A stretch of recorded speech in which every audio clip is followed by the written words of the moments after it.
What is up, everybody? Welcome to Apocaflix Now, our movie hangout and discussion show. I am your host, Jacob Bartley, and I forgot to unmute myself right before It's okay because you actually, it was good timing. I like the timing on that one. Oh, you like the timing better? Okay, maybe I'll aim for that going forward. Yeah, if this is your first time joining us, welcome. We talk movies here, play movie games, all that good stuff. You'll get to know us if you hang around, and thank you for all our regular viewers coming back. We really appreciate it.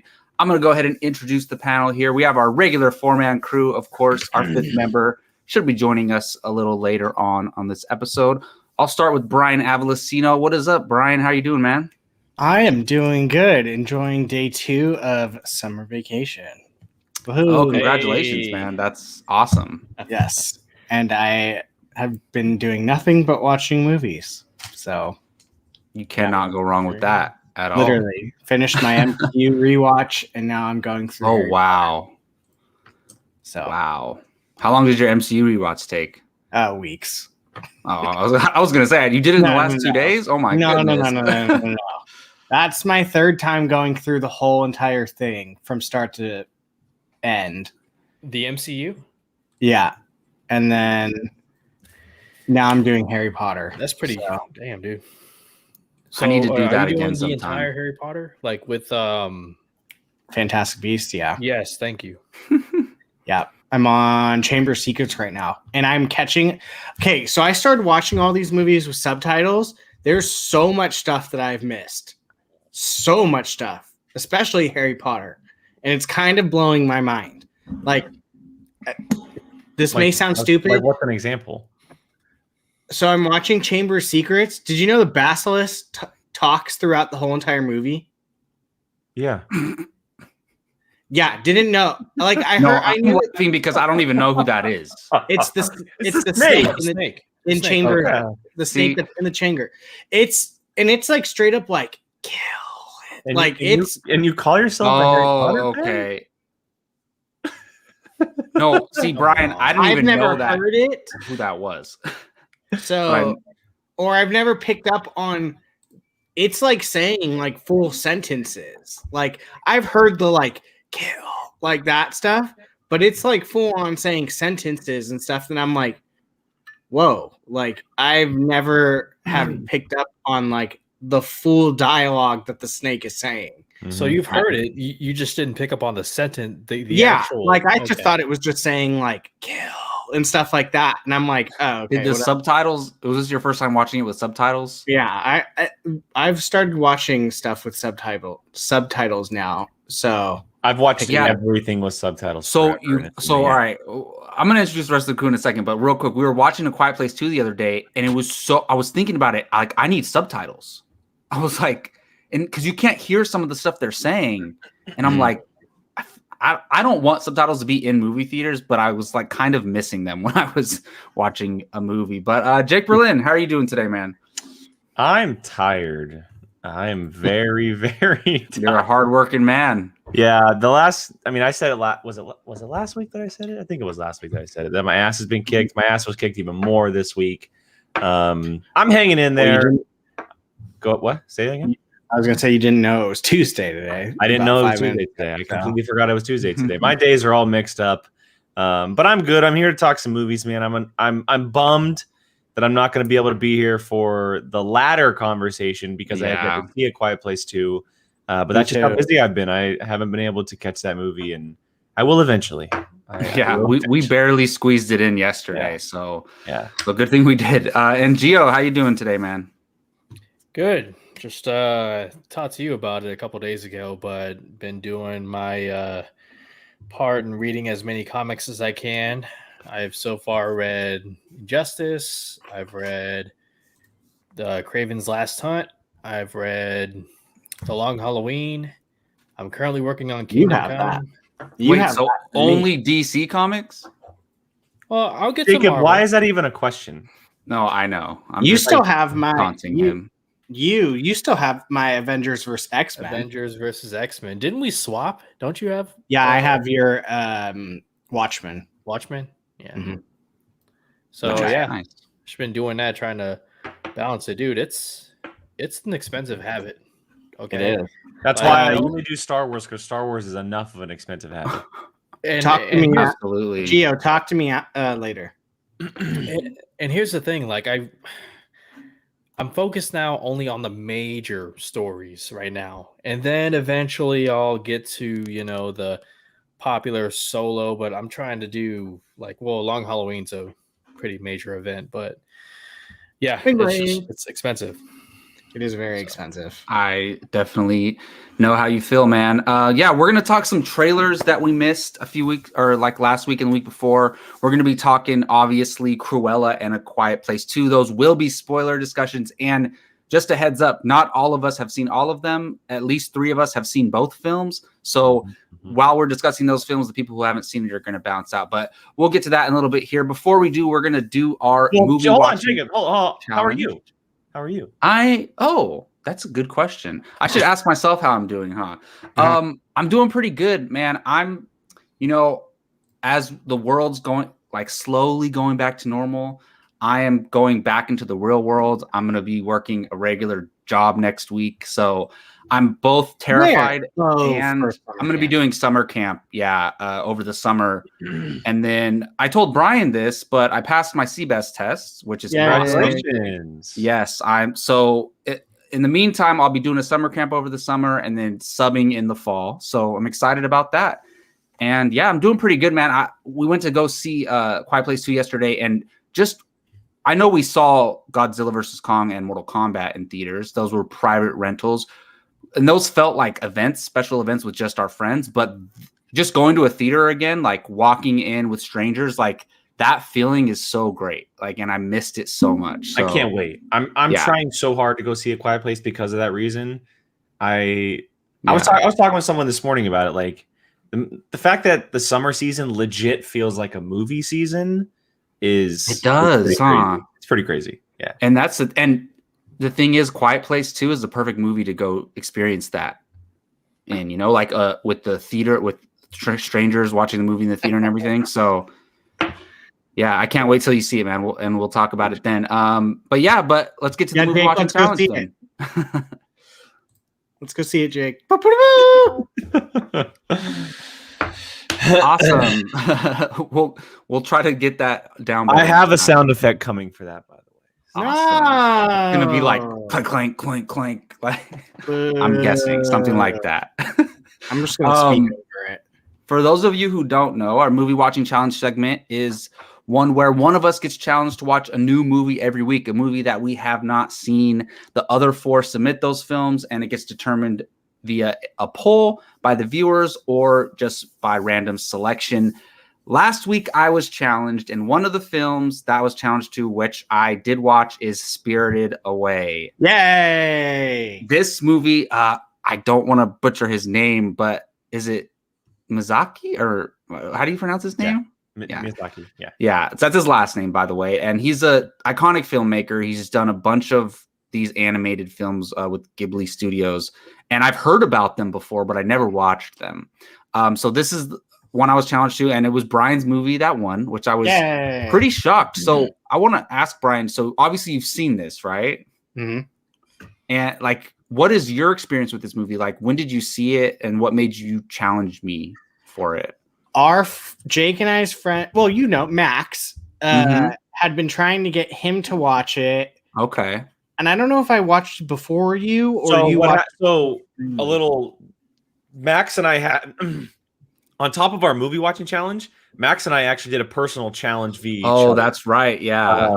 And I had challenged him to watch the Mission Impossible movie, starting with the first one. He challenged me to watch Spirited Away. And then I told Brian, I was like, you might actually be interested in this. And he jumped on it right away, if I'm not mistaken. And it's because it's on my scratch off poster. It is. Too. Oh, cool. That too. And so I was like, well, if people are telling me to watch it and it's off my scratch off poster, might as well watch it. It's considered it's widely considered as his greatest film. Oh yeah. It is, from what I've researched. After I watched it, I researched it a little bit, and it's still the #1 grossing movie in Japan of all time. I am. Which is crazy. I'm curious, what do you guys think I thought of it? I think you loved it. I did. Yeah, I did. It's a Jacob film. It's a Jacob film. Well, I mean, we all like animated films. I think, Jake and I especially love animated films, and I guess Brian does too, huh? We all do. Who doesn't, right? The childish one out of all of us. This movie, and all right, so I watched it on HBO Max, and it automatically plays the English version, right? Mhm. Which I was torn. I didn't know if I wanted to watch the English version or the Japanese version with the subtitles. I went with the English version just because So did I. I think it's for me personally, if I have the option, I'm going to go. I wouldn't do a live action movie that way, but animated, it works for me that way. And this movie is incredible. First of all, the score and the music is beautiful. The score is absolutely beautiful. Loved that. Obviously, the animation, it's hand-drawn stuff, and it looks incredible. And it's kind of like, you don't really know what's going on really either. And you start to figure it out as the movie goes. It's kind of weird too. It's and dark. a little scary at Mhm. times. Like, especially if you were a kid watching this, Mhm. you'd be pretty scared of certain things. And obviously it ties deeply into like Japan culture and all that stuff, and a lot of mythology around the gods and things like that we don't really necessarily aren't exposed to, because we don't know much about that, obviously living in the United States. So like it was kind of a learning experience for me as well, because you watch it and you're like, what did I just watch? And then you research it a little bit, and it's cool. So bottom line is, I really enjoyed it. It was a fun movie. I know she's not in the underworld, but it reminded me of Coco a little bit, to where this kid goes to this other realm and is just there and goes through this journey and comes out at the end. It kind of reminded me of Coco a little bit, which obviously I love Coco. So, I mean, I've heard about this movie so much, Spirited Away, and it lived up to the expectations. It's a beautiful film. And Gio, I don't know if you've seen it or not, but I highly recommend it. I think you would really like it too, Gio. As soon as it ended, I was like, I need to watch some of his other movies. It's a very deep film. It is. It really is. Yeah, and it has a lot. Obviously, there's a lot of like metaphors and stuff. It has a lot going on. And I'm curious, have you guys seen any of his other films? That was my first and only. That was my only Ghibli film. I forget which one, but I think well, first of all, I heard he's a dark filmmaker in general. Like his films are very that one.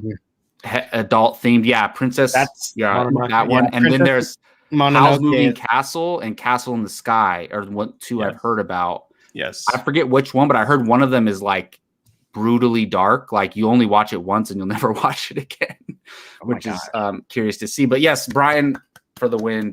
Yay! Just watching that movie made me so happy, and that's the point of movies for me. It's so good, and I went into it thinking like, there's no way I'm gonna like this movie, and I watched it and was like, whoa, this was really good. So, and it's funny that because Jake isn't Princess Mononoke the one that Molly like loves also. Yeah, I mean, all of his films are pretty much like all-time classics, but there's definitely a lot of favorites. Oh, maybe I'm thinking of Grave of the Fireflies for the one that people say is like a traumatic experience to watch. But yeah, I'm probably gonna go down a rabbit hole, to be honest, and start watching. That's fair. I've kind of been watching stuff that puts me in like categories, whether it be actors or directors or genre. Yeah. And I'll like, so like, for example, I'm kind of currently like on a Robert Redford binge from back in like the day. Really? I've watched like 3 of his films that I had never seen before, and I'm kind of just like going through, and then I'll go to something else. And that's kind of how I've been watching lately. So it's totally fair. That's like a good way to go about it, because how else do you decide otherwise? Just like watch a random film here, random film there. Might as well like dive deep into one thing and then move on to the next thing, which I'm not saying I'm only going to be watching Miyazaki films for the next couple weeks, but I'm definitely like, I wanted to start another one right away because obviously he's a great filmmaker. Has anyone seen Ponyo? No. So obviously the second part of the movie watching challenge, somebody else gets challenged for the next week, and I challenged Brian. So Brian, you have been chosen. Are you going to be doing a poll or choosing a random number? Oh, that's right. I picked before, huh? I think I'm going to pick a number. Okay. All right. Yeah, it gives you more time. Yeah, I think I always feel so guilty because people love voting. I'll do a poll. I got nothing else to do. You suck. Why? You wanted me to do? Pick? No, it doesn't matter. It doesn't matter. Oh, okay. I was prepared. I was prepared for the number, not the poll. Oh, It's fine. I'll put the poll up when we're talking about them. Might be distracting here in a sec, and don't mind the helicopter that's currently flying over my house. But all right, so Brian has been challenged. He has 4 films that we have picked, and I got to say, these 4 films are magnificent. These 4 movies are awesome. Is there gonna be a clear winner if it goes in a poll though? No, I don't think so. No. Okay, then I like poll. There's not a clear winner whatsoever. They are all from different like eras, different genres.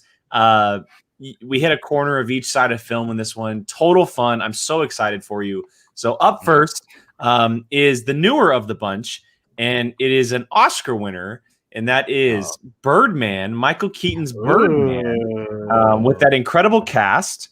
A film that is widely considered one of the best films of the last 10 years. It was number 1 of 2014 for me, and I believe Gio as well, if I'm not mistaken. Oh, yeah. So Birdman is number 1. Number 2 is an all-time classic. It is a film that nobody will ever forget. It has been talked about for years, and that is none other than Clueless. Clueless. It's kind of shocking that I haven't seen this movie. Clueless is pick number 2, and it is just a movie that everyone needs to see, plain and simple. Number 3 is a film that is near and dear to a lot of people's hearts, but specifically 2 people on this panel. So I'm not going to reveal those 2, but again, it is an all-time classic in every facet. It is a perfect film, and that is Gone in 60 Seconds. The Nick Cage Gone in 60 Seconds with Angelina Jolie, Robert Duvall, and plenty of others inside this film. And number 4 is an action movie of top-tier action movie. It also stars one of the worst/best actors of all time, and that is Speed with Keanu Reeves and Sandra Bullock. Boom! There are your 4, Brian. Dang! Can't believe you haven't seen all 4 of those. Those are solid choices. Those might be the best selection of movies we've ever had. Yeah, I'm kind of. It's funny because I saw Birdman and went, "Oh, that one's easily gonna win," and then I saw Clueless and I was like, "Oh, that one quit," and then just kept going. I was like, "Ah, crap." I've heard that Birdman has a better score than Whiplash. Is that true? It's up there. I don't want. So, Gio, should we reveal to Brian the main artistic style of the film before like it possibly wins, so he's prepared? I've heard it's dark. It's somewhat dark. A little bit. Should we reveal the artistic style that was put behind it? Can I tell you? I know exactly who picked each one. I can pinpoint each of you. Yes. Gio was Birdman. Jacob was Clueless. Speed was Jake, and Gone in 60 Seconds was Keith. Interesting. Okay. Not Anyway, bad. back to Birdman real quick, because that is possibly the winner. We'll see the vote. The poll's going to go up here in a minute, but the movie is all one big tracking shot, Brian. Oh, dang. Shot in, Jake, is it 11 or 15 days that he shot? It was like within a month of shot. Yeah.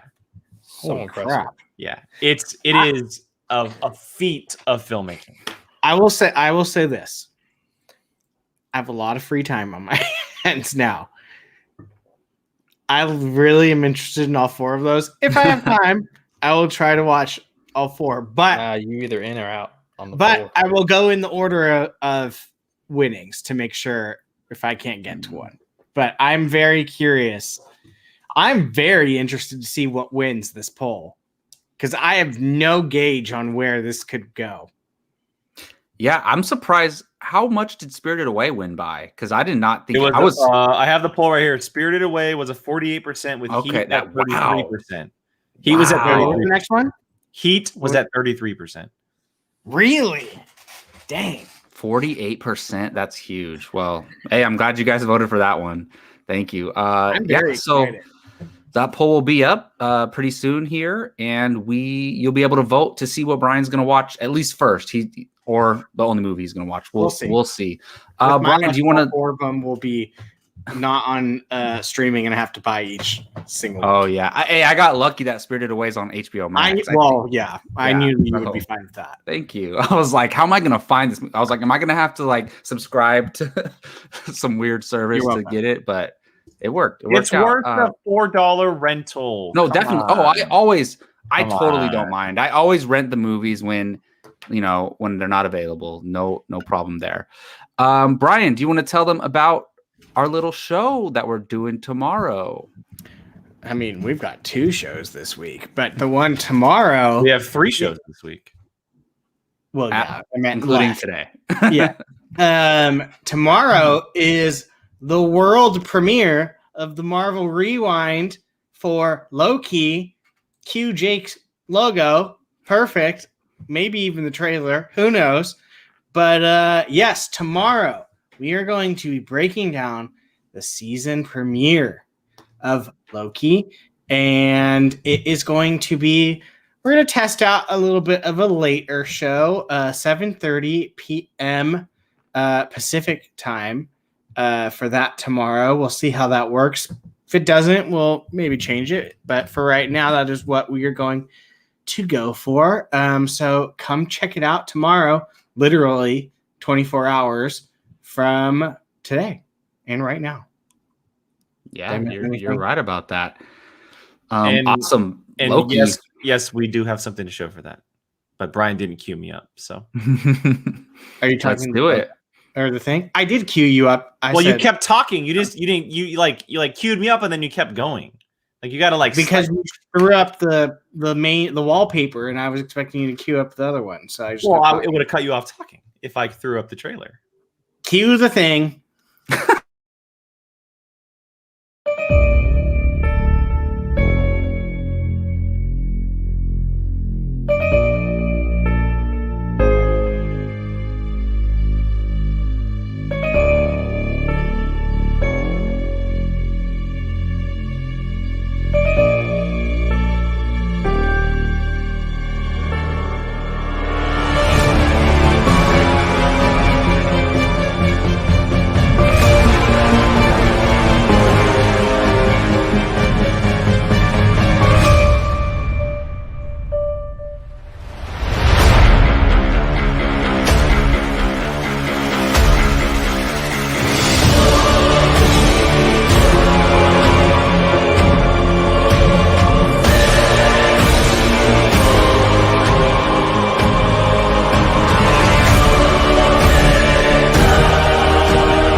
Yes. So tomorrow, 7:30 p.m. Pacific Standard Time.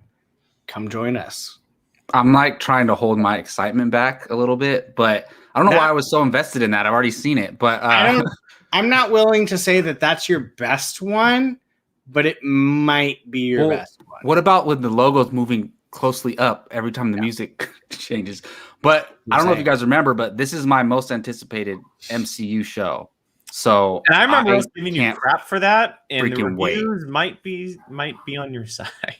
Yeah, I mean, I haven't heard, but I'm guessing it's doing well then. But it is staying up. It is I love doing Loki. well. I love staying Loki. up. I'm staying up. I don't think I can't not stay up. I can't promise that I'm going to stay up because I'm watching a 12-week-old puppy, but we'll see. Yeah, I'm gonna try. Like at some point, it's like it's not worth watching if I'm dead tired, you know. Like, but if not, I'm watching it as soon as I wake up. Yeah, I'll get up early to watch it. I don't know if I'll be able to make it. Like I do with Bad Batch. I usually watch it right when I wake up in the morning. Bad Batch, I don't stay up for, but yes, that I will. Am I introing Fandalorian too? No. Okay. Yeah. Well, you can watch Mandalorian on Friday too for the next episode of the Bad Batch. But speaking of Marvel, we're gonna jump into some trailers. Jake, do you want to introduce this first trailer here? Yeah, so we're playing catch up this episode, guys. We talked about this last week, how we had a watch along, and then we had a planned Zack Snyder episode. So we're kind of playing catch up. We're gonna talk Eternals right now. We're gonna take the next 10 to 12 minutes or so to talk Eternals. We haven't talked about it as a group. Brian and I did a reaction to the trailer, which is up on the channel. You can check that out. And thank you to everyone who watched that. It's over 6,000 views right now, which is really, really cool. Nice. But yeah, so we got our first official look at Eternals, not just a teaser trailer, but a full-blown trailer. Yes, it's considered a teaser because there's not really a story element to it, but we got an over 2-minute trailer to Marvel's next epic, which will kind of shoot us into a new direction of where the MCU is going here very, very soon. The film looks fantastic. The cinematography looks insane. Chloe Zhao, coming off her Oscar win, is taking on a Marvel project, which is very, very exciting. And we got to look That she fought for. That she did fight for. And we got to look at the incredible cast, all in costume, all in character, for their parts in this movie.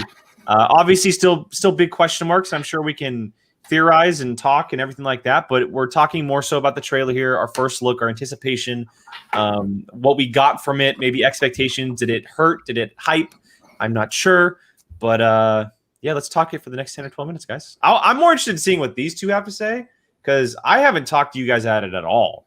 Brian and I have talked about it plenty over the last months, but we haven't really talked to them at all, and I'm very interested to see what they have to say. Well, I'll just say, I really enjoyed the trailer. It's basically a teaser, right? I mean, I guess it's fair to say. It's like an introduction trailer is what I'd like to call it. And it's, from knowing nothing about the Eternals, it didn't really give me any information, really. It's kind of just like a montage of scenes, but I enjoyed it because it looks, and we've said this before, but I think this is true of this movie for sure. It looks like nothing we've seen in the MCU. And I guess when we got, because even if you say Guardians might have been that, we had a space movie or a galactic movie with Thor. So this is nothing we've ever seen. It's taking over time over multiple decades and centuries. And it's intriguing. And every scene that I see, when I see it, I'm thinking in my mind, Chloe Zhao directed this. So knowing that puts my faith behind it completely. I know, Jake, you've seen Nomadland. She's a brilliant filmmaker. Yep. And so I'm obviously Brian has been, the one, pushing for this for over a year. He's been the most excited about it. But I said, I don't know anything about Eternals, but once I see a trailer, then my excitement will start to build, and that's the case for me, at least. You can't really take much from it, but from what I've seen, I'm liking it a lot. Open conversation, gentlemen. I'm kind of along the same lines of Jacob. I liked about 90% of the trailer until after the title card, where they just had to throw in Iron Man and Captain America. I mean, other than that, yes, the cinematography is great. The shots of the ocean, the sunsets, and the ensemble, all of that's terrific. I'm with a lot of you in the chat. I don't know much about the Eternals. I know that they came from the Celestials, and they're the good. Correct me if I'm wrong. They're like the good son as opposed to the deviants. I don't know, but hopefully you guys can touch on that more. It's a great ensemble cast, but those last 15-20 seconds really, really bothered me, because this was the chance to really separate yourself and say, hey, look, the MCU is going to give you something that you've truly never seen before. The tone of the trailer, the music, the costumes, all of it was unlike something I've never seen in the MCU. So I don't know if you guys feel the same way. I don't know. You guys let me know your thoughts. I'd love to pick your brain. Gentlemen. I loved it. We got zero story from it. So I mean, there's only so much, but I just wanted to see something at some point. Like I didn't even care what they did, just show me something from it. And the cast is what I'm excited about. The cast is just going to be wild. Oh, look at this guy. He thinks he's hot stuff now. Now he's got clips and everything. Yeah, the cast. Camille Nanjiani, man, I'm a big fan of that guy. I'm excited to see what he does. The cast is just so. This part gives me chills every time. And then it transforming into that logo. I'm just so excited for something. It's a different type of story while still being connected. Like, I mean, these characters have been around almost since the creation of their universe. Are they supposed to be like related? No, they're not related. Okay. They're all just created from the same. They're being. related in that sense. Okay, they're not like they're literally related. biologically related, but like They're the same species, essentially. You can The think same of race. you can think of them similar as to the Inhumans, where the Inhumans become related when they get their powers in a way. okay. Right? They're not biologically related, but they're I see. related. But they're Yeah. kind of like a family in a way, Absolutely. right? It seems like. Yeah, okay, that's absolutely. what I was getting towards, yeah. I mean, technically, I won't say it because that. Oh no, It's all over the internet, Brian. It's Go ahead. No. I was just gonna say, but like Icarus and Cersei are lovers, and that's Oh, an ongoing thing. So if they're siblings, that's gross. But They're not siblings. I know, okay. So they're There basically are some this. Game of Thrones stars in there. They are. So but But I get what you're saying. They're like Just the same- Starks are in there. The Just good how ones. like the X-Men are all the same yeah, that's species, yeah, like Inhumans, yeah. Eternals. Okay. Jake's Inhumans is probably the closest you can Yeah. get to. But I just think visually this movie is going to be a feast for the eyes. I think it's going to be unlike. I think. Well, I honestly think it's going to be the most like visually stunning without using like CGI, like and stuff like that. Like Ragnarok is just amazing. Brian, you're talking about the cinematography. Okay, sure. That's honestly what I'm really excited Well, about. they went to like real locations, right? Yeah. Yeah. So Well, and what Brian had mentioned earlier is when Chloe Zhao was initially brought in to pitch the film before she was hired on, she shot shots on her own at location saying, "This is what I want to do with this movie."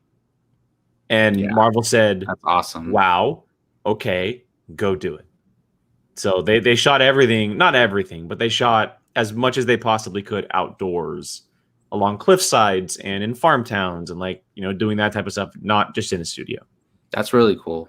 Yeah. And not to mention, and I know Jake is too, like I'm a lover of the history buff type stuff. And so like the fact that these characters were interpreted throughout the history of mankind as gods and like woven into human mythology, like that is just like take my money for me, someone like me. So yeah, Jake, go ahead. You can. Yeah, So- I'll wrap up quickly here because I know we want to move on to the next one. But to what Gio was talking about with the post trailer scene, if you will, I personally thought it was a great move because one, it's exactly what everyone is thinking. It's what everyone is thinking at this point in this universe, right? Who's going to lead the Avengers? Like who's the next person to lead the Avengers? Two, all of this stuff is still connected. No matter how far away from it really is. Like Guardians, for example, right? We were wondering, okay, like this is awesome, but how the hell are they going to connect to our Earthbound heroes? They found a way to do that. Same thing with the Eternals, right? They're going to connect at some point. They have to make sure that people know it's. And yes, you can consider it like a marketing move, and that's fine. the scene may not even be in the movie. It might not even be in the movie, but you have to make sure people realize that this is still connected to everything MCU that we know, because it doesn't feature Nick Fury or the Daily Bugle or something like a news story of Iron Man or something. It's completely different from everything we know of MCU. So realistically, you have to put something in there to make sure that the casual fans, the ones that aren't us, the ones that aren't our viewers, know like, oh, this is still inside the Marvel Universe with Captain America, with Iron Man, with all these characters. Even though they are gone, it's like hitting it home that like, yes, you're getting a movie that is different, that is very similar to what Guardians, but so far out there. And so that's why I was okay with it personally, because I'm looking at it from an outside perspective.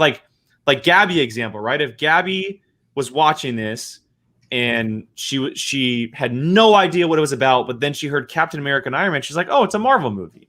Like it's an MCU movie. And so that's what I took from it. But I understand what Gio was saying about, getting away from stuff and trying to separate from what has kind of happened over the last, 10 years, 12 years.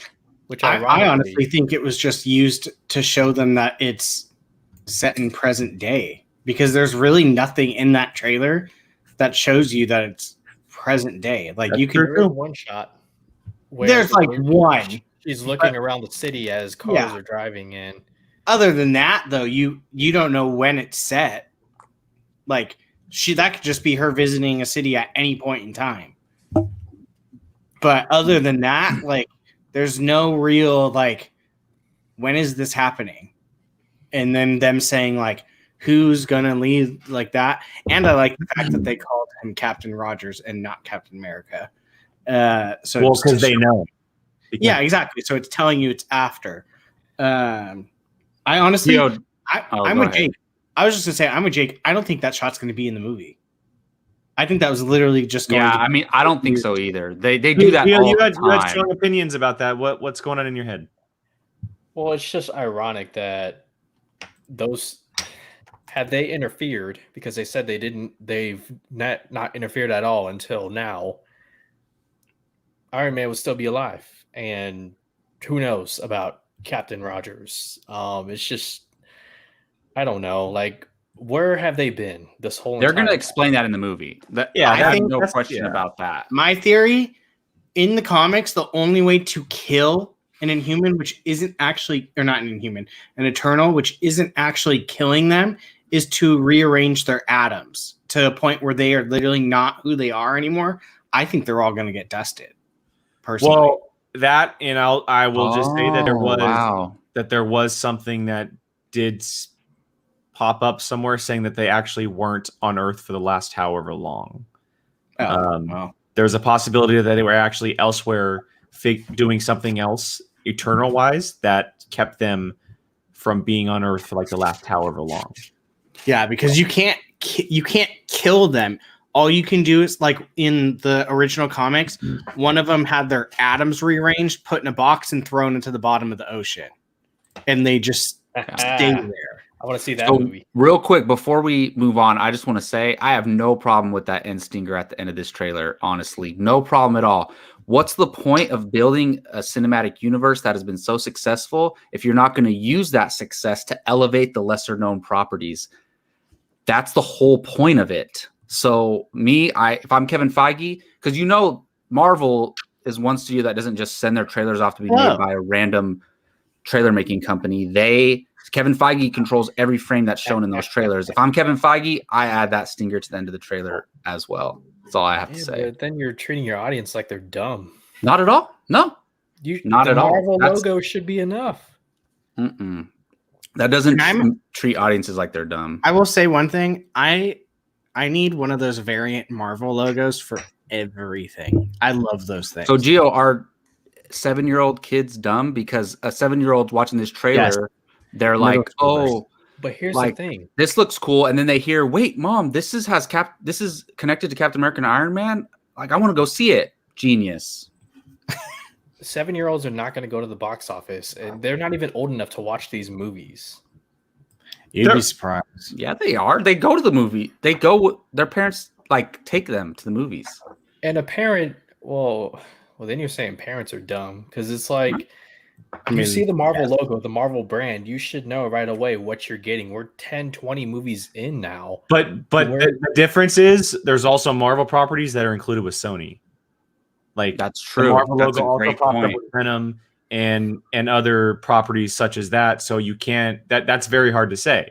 That and I'm not trying to make like an argument of it. I'm just saying like the Marvel logo does pop up with something like Venom or Morbius in the future, Kraven the Hunter, the old Spider-Man movies, the X-Men movies, and those aren't MCU. So it is hard to say that the Marvel logo is enough. They're about to, never mind. Okay, we do have to move on, guys. We do have to move on. So Yeah, no before we move worries. on, I'm going to bring in our fifth member here. He is here, Yay. Mr. Pete Barnes, and it's perfect timing because it's a trailer that he wants to talk about, and that is Last Night in Soho. What's up, bud? Sup, man? What's up, guys? Thank you. Hello. Sorry, I'm late again. Nah, dude. Stupid work. Keith, you have kids and Never have to work. apologize, Like, man. You never have to apologize. So, But How change your dare shirt, you. man. Our shirts are too similar, Keith. Oh no, yeah, no. I got the black one. You got the. Oh yeah, you're right. here, Oh, I'll separate you. I'll separate you. All right. So next trailer we have here is Last Night in Soho. We officially got our first look at the new Edgar Wright film, which is a mind bender of a film from what we're getting so far. Something that he has not touched on. A little horror vibe, a little thriller vibe, little time travel vibe possibly. We'll get into it, I'm sure. We can't take too long on this because we do have to get to 2 reviews.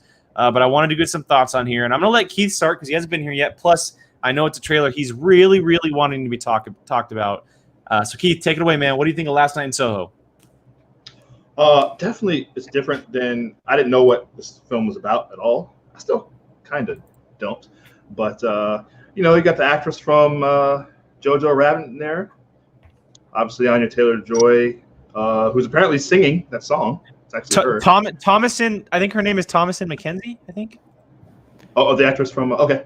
I literally just put 2 and 2 together by Keith saying that. That's who that is. Yeah. Yeah. Right now. Yeah. It is Thomasin McKenzie. Yes. Okay, cool. All right. Yeah, she's great. She's great in. I hadn't seen her in anything. Jojo Rabbit's my first time seeing her, so it's gonna be cool to seeing her in an Edgar Wright film now. So that's good where I start to recognize career. her from. Yeah. Taika Waititi and now Edgar Wright. That's really cool. And I don't know what's going on. This is definitely different than anything Edgar Wright's done.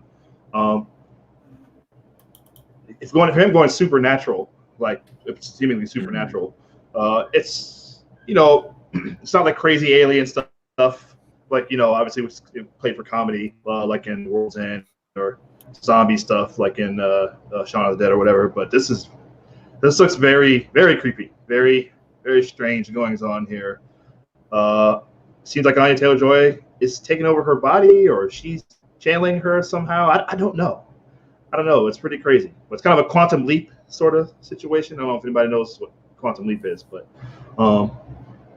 it's very spooky, very creepy. It's Edgar Wright, so I'm automatically in. I like the setting too. The setting back in appears to be the late 50s, early 60s. I'm in, man. Edgar Wright. We were waiting for this one last year. It was one of my highest anticipated ones. Can't remember where I had it ranked, but I'm all about it. I don't know what's going on, but I can't wait to find out.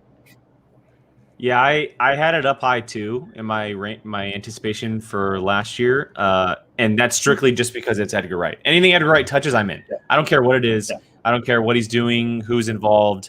If Edgar Wright is a part of the project, and especially directing, I'm 100% in.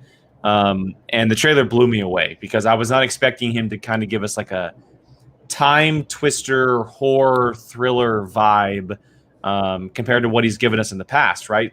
Great comedies, great action, very different from what he's done previously, and that's what's so exciting about it to me is it's unique, it's different.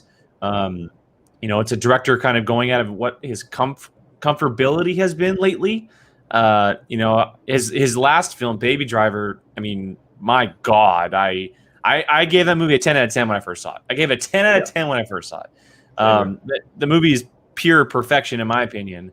And I cannot wait to see what he does with this type of movie that's based on story, not just like characters and, fun moments. This is a story-driven film, and I'm super excited to see what he has in store for us.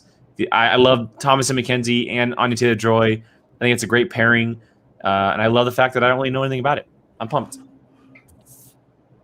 Yeah, I'll basically copy and paste everything you guys said, to be honest. Like, I mean, I didn't know anything about this movie. I think all three of us had it in our top 10 most anticipated, like when we first did our rankings, even though we literally had no idea what the movie was. We just saw Edgar Wright and the title, and that was it.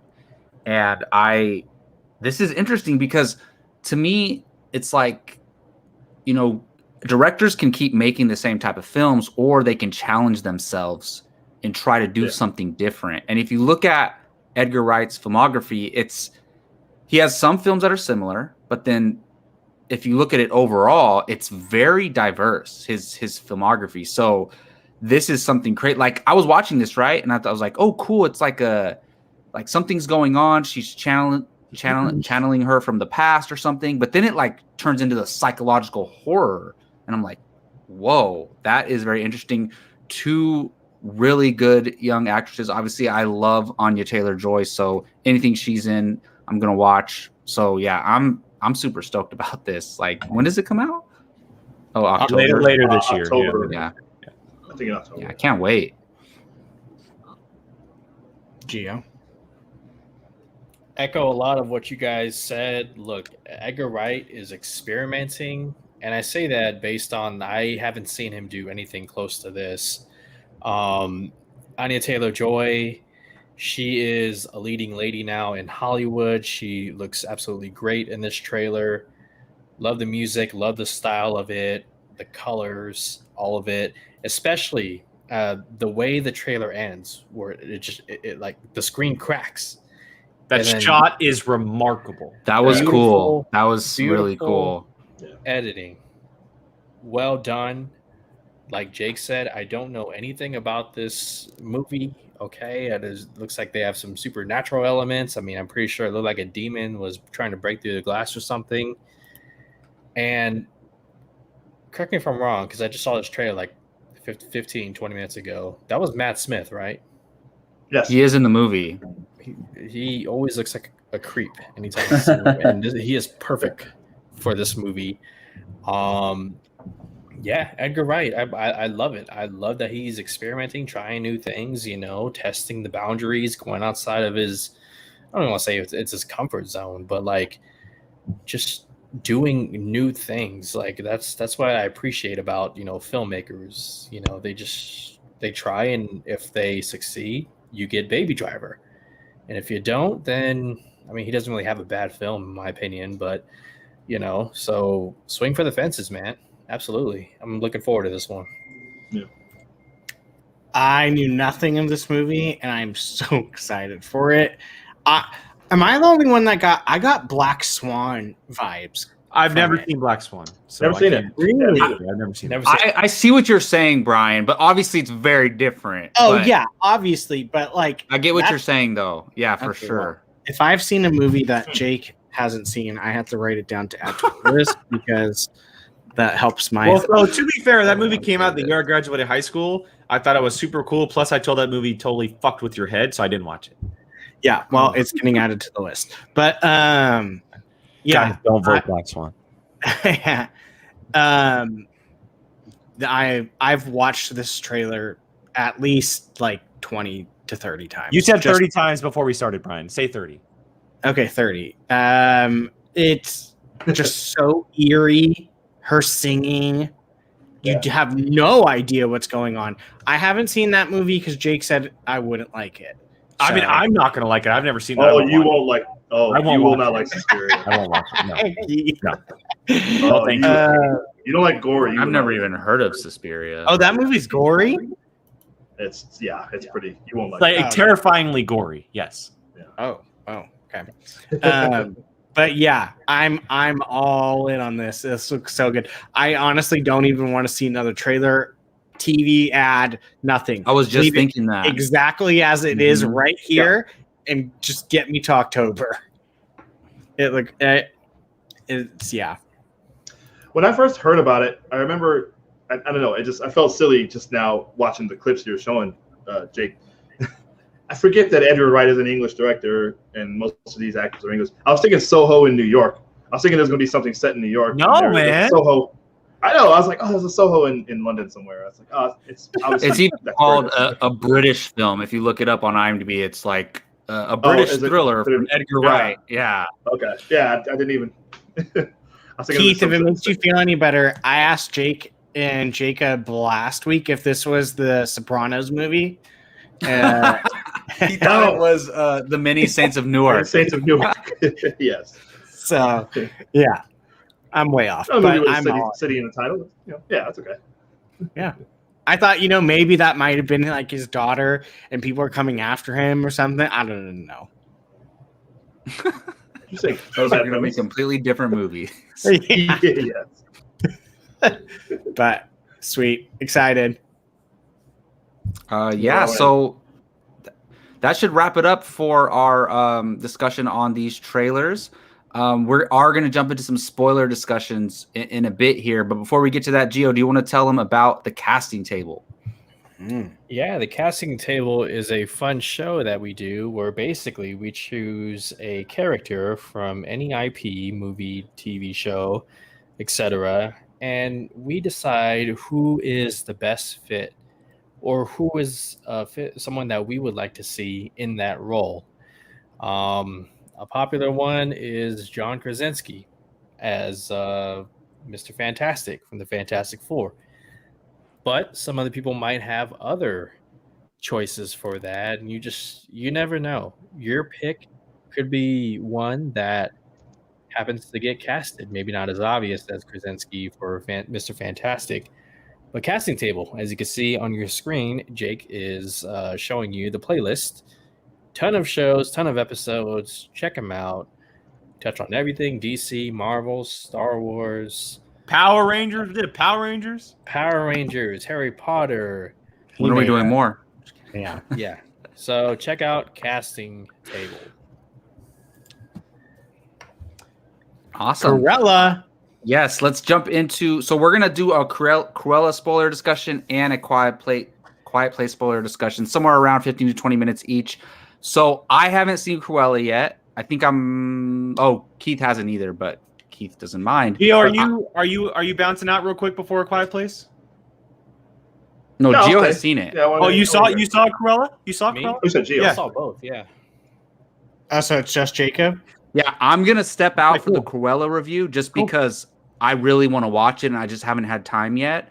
But then I'm gonna come back in for the Quiet Place 2 review. So have fun, fellas. I'll be back soon. Cool. Sounds good. I mean, there's no spoilers. Well, there's a couple changes that we can talk about. He just had to poop. Yeah, we won't take too long on this one because I want to make sure that A Quiet Place is given as much time as possible. But let's quickly go around real quick about thoughts. Brian and Gio, I want to get you guys' quick thoughts before we kind of get into like big, heavy talks about it. Gio, I'll let you start about Cruella. All right. Well, what can I say about Cruella? Spoiler, right? Yeah, spoilers. Cruella is the best live-action Disney adaptation that they've done so far. I say this as somebody who has seen Cinderella, who has seen The Jungle Book, who has seen Aladdin. Cruella is way better than I thought. And I didn't really watch any of the trailers. This movie has style, it has attitude, it has flavor. It relies heavily on its lead, Emma Stone. If you thought that her winning an Oscar for La La Land was peak, I think she breaks it in this movie. She really, really delivers as really two characters, Estella and Cruella. It's a beautiful transformation, beautiful cinematography, excellent supporting cast.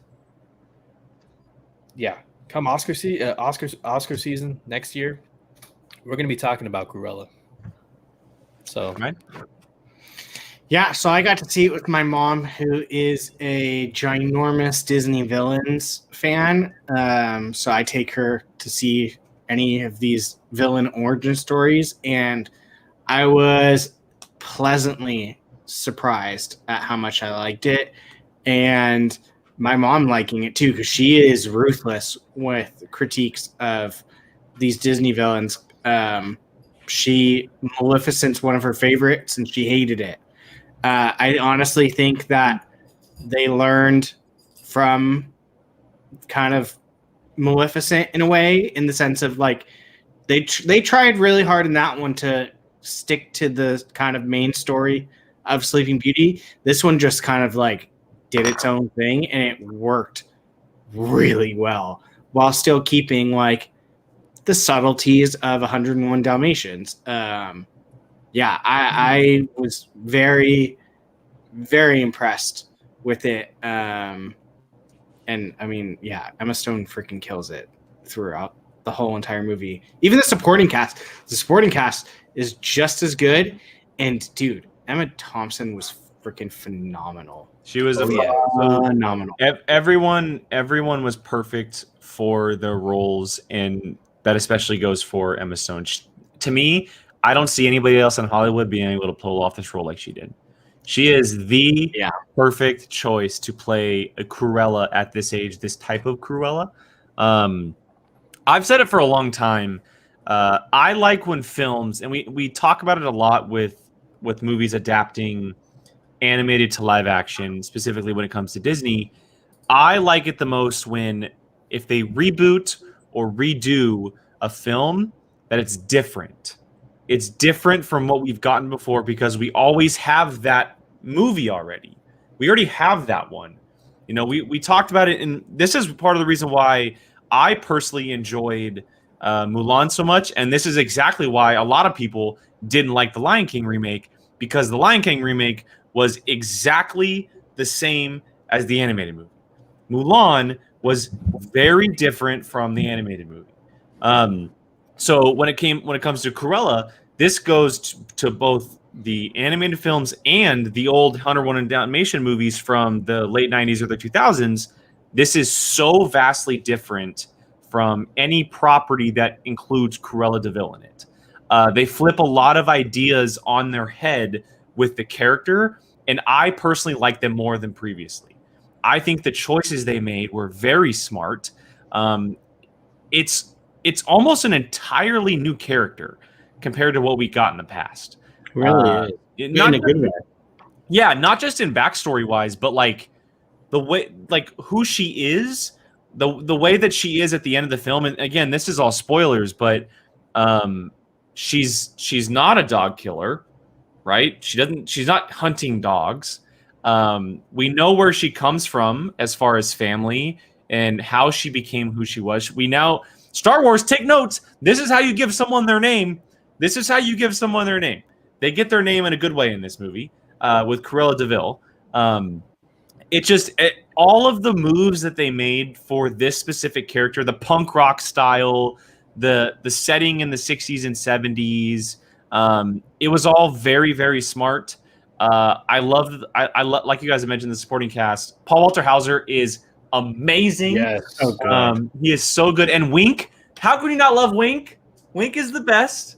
The other guy, I actually really. I gotta find his name. I'll find his name. Jasper Joel Fry. Yeah, there you go. There you go. He was really. I don't. Well, he was the serious role. He was like the heart of the film. He was like the heart of the film. Is he from anything? Because he's from. He did Game of Thrones. He was in Game of Thrones. I don't know who he was. A small movie called Yesterday. Let's see. Well, regardless, he was great. He made you like feel like he was kind of like our conscience. I can't. That one's a rough one. Conscience. Like when we see, like when Cruella's doing these things, we're like, oh no, don't do that. And he was like that same kind of like, don't do that. Well, here's a good way of putting it, Brian. He's the reason why she didn't go full 90s Cruella de Vil. Yeah. He is the reason why at the end of the film, which is the Cruella de Vil that she's going to be, that she is not the dog killer, pure villain who is the worst of the worst in that world. She's a different type of villain. She's still a villain, but she's a different type of villain because of him. She's kind of more like she's a villain, but like very close to like an anti-hero. But she's not, because that's what they did with Maleficent, and that's what screwed them. No, I know, and that's what I mean. That's why I said she's still a villain, but like kind of like that close anti-hero where you're like, they're not doing great things, but you can kind of sympathize with why they're doing it. But she's still doing like bad things. Well, So they're thieves. They're still on the wrong side of the tracks, but it's not killing dogs and making complete mayhem and like being like criminals. They're not like criminals. Yeah. They're just thieves. yeah, well, I mean, same thing. I mean, it's the same thing, but you know what I mean. Not to the level. Not to the level. I know. Emma Thompson's like way worse though, right? And she like Emma Thompson's a murderer. Spoiler, she's a like murderer. a serial killer. Yeah. That's what I heard. That's what I heard. She's like a serial killer, pretty much. So yeah, and let's talk about her real quick, because the backstory they gave her was super interesting, and I don't know, like, So good. I don't remember the Cruella de Vil. That like, is a completely made up character. Well, I was gonna say like the backstory of where she came from, as far as she's the heir of a baron, and Emma Thompson plays the Baroness who attempted to kill her, and then the husband fell off the planet, and she got all this money, and she became this superstar.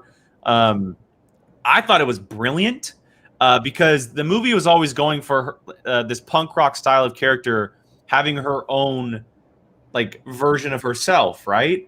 And to tie it into the fashion world was super cool. Smart. And I loved the middle of the movie, that montage where she first became Cruella de Vil, and it's all of her like essentially just like party crashing all of Emma Thompson's stuff. Yeah. That was awesome. That was awesome. Yeah. This movie is so like visually a feast for your eyes, as well as just everything. The music for it was perfect. The Cruella song in the credits? Yeah, the end credits. And just it was just so well done. Like everything had a purpose. And I know the main thing people complained about was that it was too long, but it didn't. There was reason. It wasn't there that they weren't. That at all. I didn't either, and neither did my mom, and she gets bored pretty quickly in movies. There's a reason for everything they did in the movie. Like they didn't just do something because. Like she didn't make a dress just because for no reason, or she didn't steal or rob because they didn't like. Just because they felt like it. Like they needed money, or they needed food, or they needed to do, like there was a reason. And it just, the whole movie flowed really, really, really well. And to be honest, I'm not afraid to say it. When Emma Stone was first cast, I was like, no. Like she's not Cruella. She was like always perfect. I thought she was not gonna be like like Cruella's just always, because you were obviously you were thinking of the old school Cruella de Vil, Glenn Close animated version. No, you were not thinking of this version. No, I was actually thinking more along the lines of the animated movies, because that's what I watched a lot of, and I just couldn't see it. But like she freaking nailed it. Like she was spot on with how like the mannerisms and like things that Cruella does. Like, obviously, I know it's funny because I read something that Emma Stone was bummed that she didn't get to use the fake long cigarette thing. And Cruella in the animated always has like this cigarette cloud of smoke around her. But you didn't need it. Emma Stone made it so good that you didn't need those types of things. And I was very, very, very happy with how this movie turned out. And I got to see it in a theater. I'm very glad they didn't just Disney Plus this movie, because it was fantastic in the theaters. Yeah. No, the soundtrack helps that. Gio, yeah. What was like a favorite moment of yours, or something that you like really enjoyed outside of Emma Stone? Something I'll mention is, you talked about the montages. I really like how they edited like newspaper clips as, you know, you're being shown the transparency. slowly. Yeah. Yes, the transparency, Yeah. especially her name on Yeah. the buildings too. That was awesome stuff. And then the if we're gonna talk about fashion and dresses, the kind of thing that she pulls on the Baroness, where like she presents this beautiful looking dress, stores it into a vault with other dresses, and it turns out that the what made the dress beautiful, those little beads, Yep. are actually eggs of like flies or hornets or something, and it just totally ruined the whole. I think they were moths because moths. I was gonna say a beetle, but yeah, I think they're moths because something. moths eat fabric. And Yeah. Well, okay. Yeah. Whatever. they're bugs. Some They were bugs. Some type of bugs. They're bugs. But Yeah. man, I was like, how cruel. Man, that's Well, awesome. it plays to what the character is, right? She's a master thief. She's incredibly smart. She is the best at what she does, and not just when it comes to like making dresses and fashion and stuff, but to what you're saying, Gio, not implying, but including thieves and fashion side together to get what she wants, planning this whole thing months and weeks in advance to ultimately get the big prize at the end, which is really cool. I gotta say, I didn't see the twist coming where the Baroness is her real mother. Neither did I. Neither did I. Yeah, That was I thought that was brilliant, because then it transforms that relationship from, just the biggest fashion designer and an aspiring one to now a mother and a daughter, and it just makes it even worse because it's like, wow, that was her mother. That's how she treated her daughter. She was really like beyond evil. Evil is an understatement. And also credit to Mark Strong as well. He was I was bummed we didn't see a lot of him either. Yeah, true. I mean, he played an important role, don't get me wrong, but he wasn't in it as much as I was hoping he was. He was used well for what he was there for. Well, I guess what I'm saying is like that person had to be Mark Strong. Like I see what you're saying. That type of a name, because he was in the beginning and then he was in the end. Like he wasn't in the middle. Well, he was also the one that would, I don't know, maybe if the Baroness respected any of her employees, it was him. Yes, she was like he was perfect for that role because he kind of would stand up to her. I mean, yeah, in a sense. So. Yeah. I will say to what we're talking about with her being the Baroness's daughter, I loved it because just for a hot second, it gave us the Cruella de Vil of old. We got to see glimpses of her before she came back and like realized what she had been doing. And it's a cool turn. Like it was a cool idea for the quick second, like when she went to the fountain after she found out that she was the daughter of the Baroness, and she was like, no, Estelle's dead. Like I'm Cruella de Vil now. And she's like, I'm going balls to the wall. I'm evil. I'm all about it. And then Jasper brings her back into the fold. And yes, she's still Cruella de Vil, but she's not the Cruella de Vil. She's a different Cruella de Vil. She's not a psycho murderer. Yeah, she's not hunting dogs. She's a dog lover, which I love.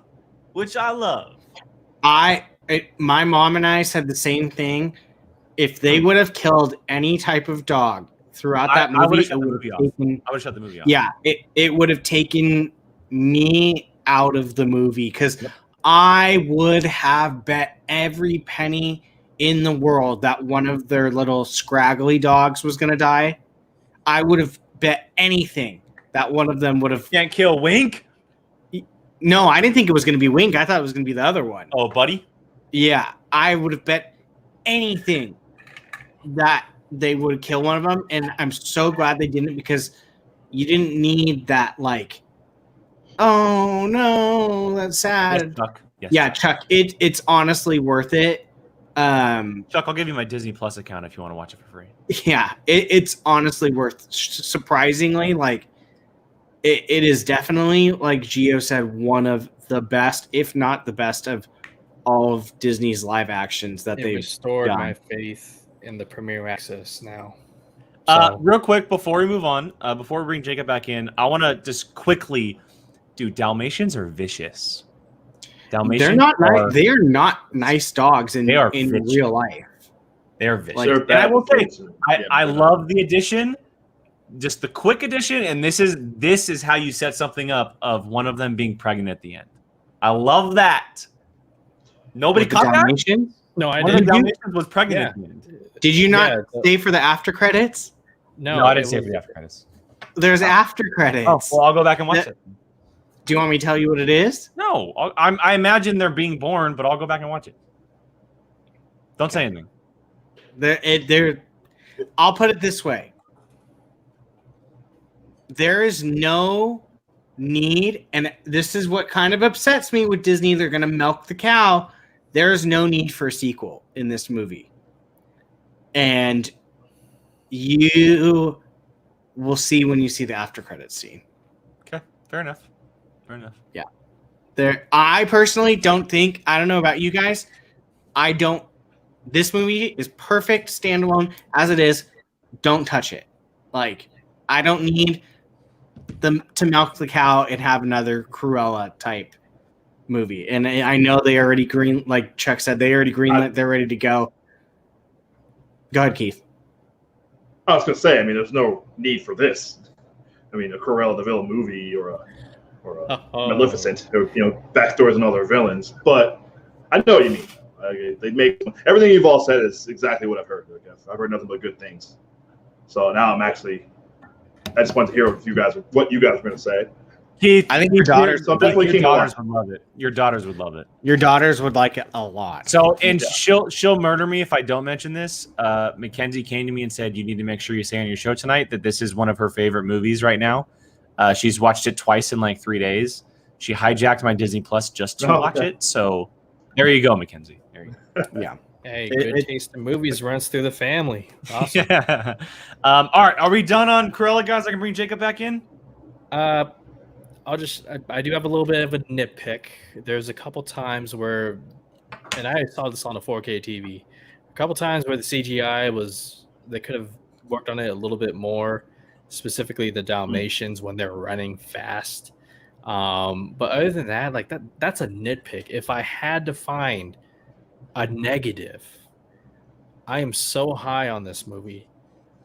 I might watch it a couple more times. Yeah, I want to go watch it again, to be honest. Yeah, 'Cause I actually watched it in 2 parts. So I'll agree with you there on that, Gio. And did you see it in theaters or at home?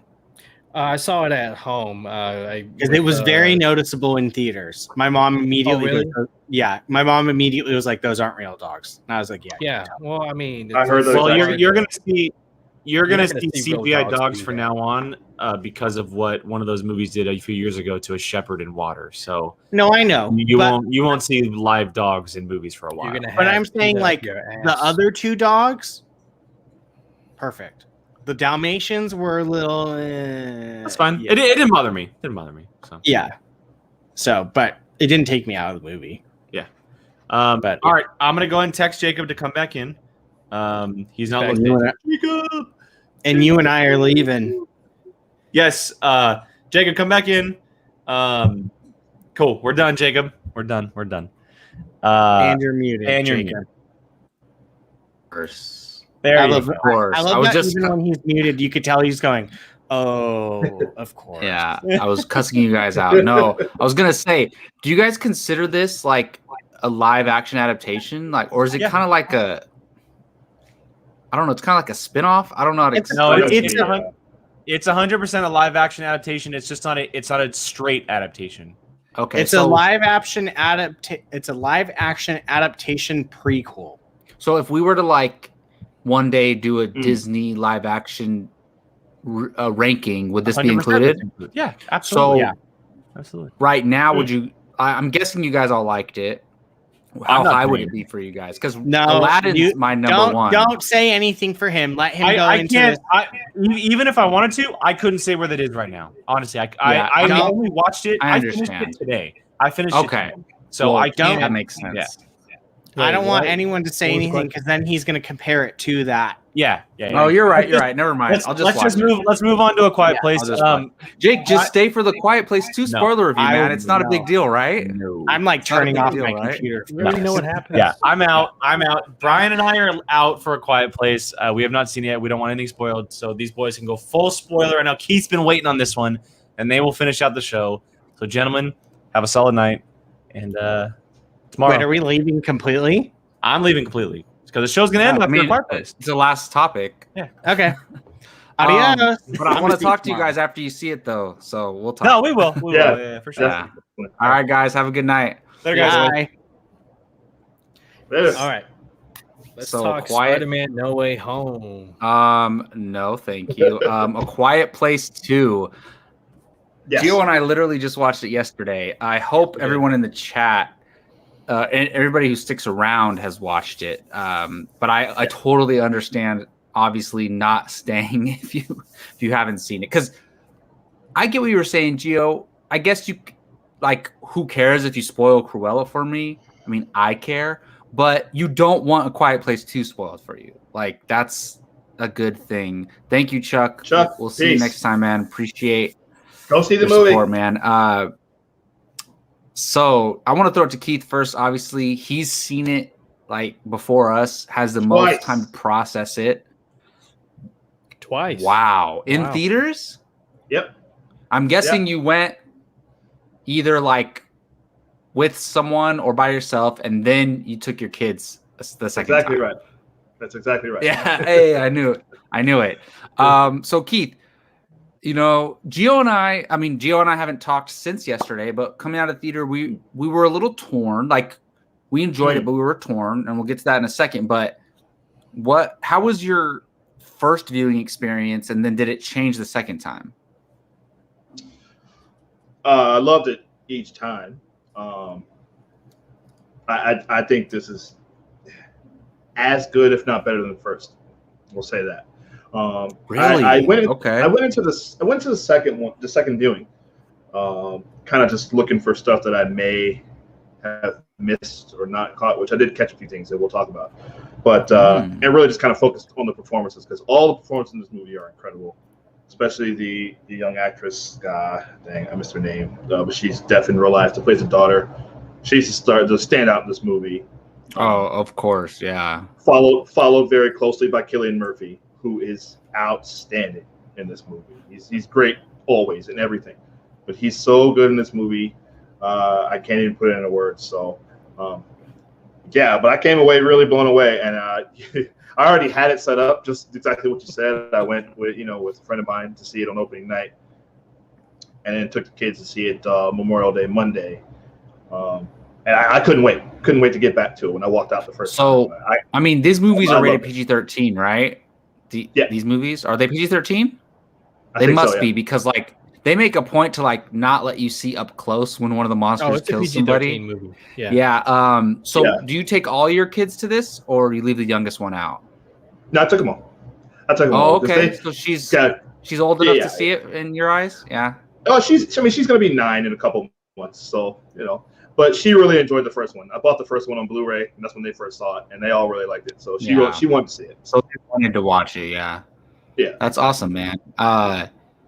Wow. Okay. So for me personally, I'm still processing the movie. I need a couple days. Just saw it yesterday, but first impression is I liked it. I enjoyed it so when I go into these movies, or this movie, I should say, because there's only been 2, I'm looking I just want to be on the edge of my seat the whole entire film. And that's the number one thing I'm looking for. And it 100% delivers on that. And might maybe improves upon it. I mean, if not, they're equal, which is both fantastic. But Gio and I talked about this. The way they show 2 or 3 scenes going on at the same time and cutting back and forth is brilliant. I don't know who edited the film, but I'm sure Krasinski was in the editing room with him, or her. Yeah. So I just obviously movies have done that before, but the way they utilize it here is just brilliant. And there's a whole bunch of stuff to get into.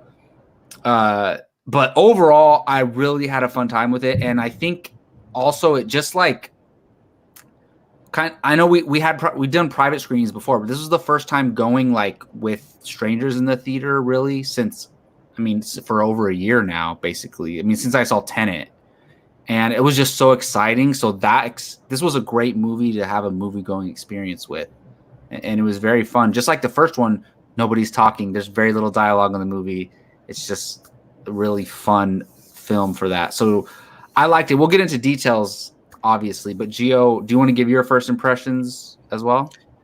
Yeah, so if you guys remember, I was very late to the first movie. In fact, I finally saw it about a year and a half after it came out. And I remember telling myself, man, I should have saw it in theaters. And now that I have, albeit the sequel, I can say that as far as horror movies go, I don't know if there's another movie that's perfectly suited for the theatrical experience. Mm-hmm. It's literally like on the edge of your seat, quiet. Like Jacob, I was chewing popcorn, and I was thinking to myself like, shh, quiet. Yeah, right. You're just like, it's so intense, and John Krasinski, like, once again does an amazing job at staging an environment in this world where, again, you're on the edge of your seat. I was lightweight sweating a little bit, and just the way that the camera's placed, like you see nods to the first movie. The staircase. And this sequel further expands the world. Yes, it picks up exactly right where the first movie left off. But there's an incredible opening sequence that expands the world, gives you a hint about how these monsters came into, exist, as far as like how they got to Earth and where did they come from. I don't think the first movie, I can't remember if it touched on that. And then it goes boom, it shows day 1, and then it cuts all the way to day 474. That's a brilliant move because it opens doors for a prequel to tell other stories, which I think we talked about that, Jacob. Or like something going on at the same time, but different group of people. Yeah, right. They could literally milk this so much. No. They could. I could easily see like a HBO Max series in a good way, though. I'm saying. Yeah. I'm with you. The entire cast is excellent. The lady, the lady. There's like 3 ladies, and Emily Blunt's daughter. Her name is Millicent. Millicent Simmons. She was incredible. Yeah. Emily Blunt kind of takes a back seat in this one, which isn't a bad thing. It's a noticeable thing when you have Emily Blunt in a movie. Well, she's heavily in the forefront in the first one, so it's okay.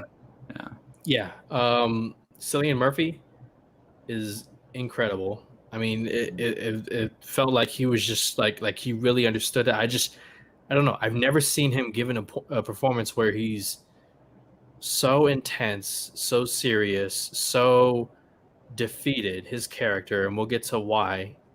It's all in the eye now. It's all in the eyes, man. Yeah, all in the eyes. This is kind of fucked up. Jaimon Hansu's in the movie. His character's name. Literally, I'm looking at the cast list. Man on Island. Man on Island. Oh yeah. Wow, so disrespectful. An Oscar-nominated actor.